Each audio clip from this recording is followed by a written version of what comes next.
ظلم سيجوري هي رسول الله صلى الله عليه وسلم فرمي الظلم دواوين ثلاث. ظلم سيدانا بلايا سيدانا مرتبة. ظلم لا يغفره الله أبدا. ظلمك الله جل جلاله هرگز خوالي خوش نابه، هرگز الله جل جلاله لي خوش نابه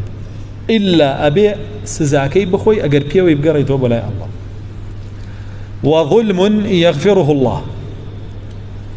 ظلمك كمان الله جل جلاله خوش أبي لي. وظلمك كمان هيا فرمي لا يدعه الله أبدا أو كما قال. والله جل جلاله أو ظلمان لينا قرأ إلا حق لو كابران كاتو لو أنا لشتي تري خوش به بس لو ظلمها بالذات حقي لي كاتو أويك الله لي خوش نابه شيء شرك وكفر هرگز الله لي خوش نابه بيوي برويتو هرگز لي خوش نابه إلا سزاد ذا أوي كم يعني هل رسول الله صلى الله عليه وسلم بخوي وعثر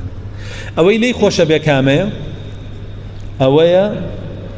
حقيقي الله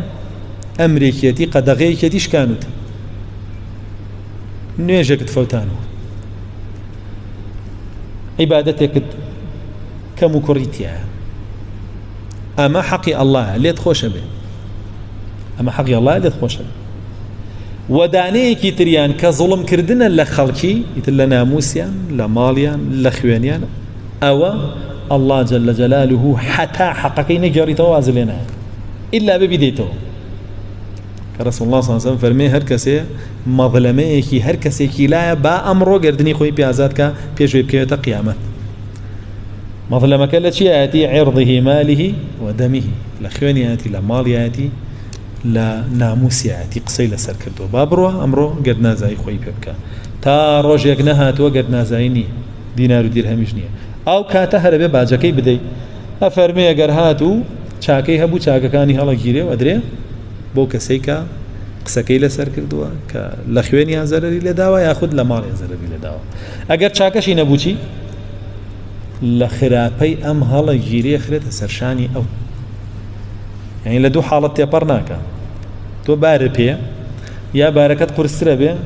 يا باركت شاكا ودري بخلقي بو فرمي با امرو قرني خويا عذاب كابي جاليرك فرمي إن الشرك لا ظلم عظيم ما بس كامانا أو ديوانيك هرجيز الله جل جلاله لي خوش نابه إلا به أو إنسان بشيء جهنم وبو حتى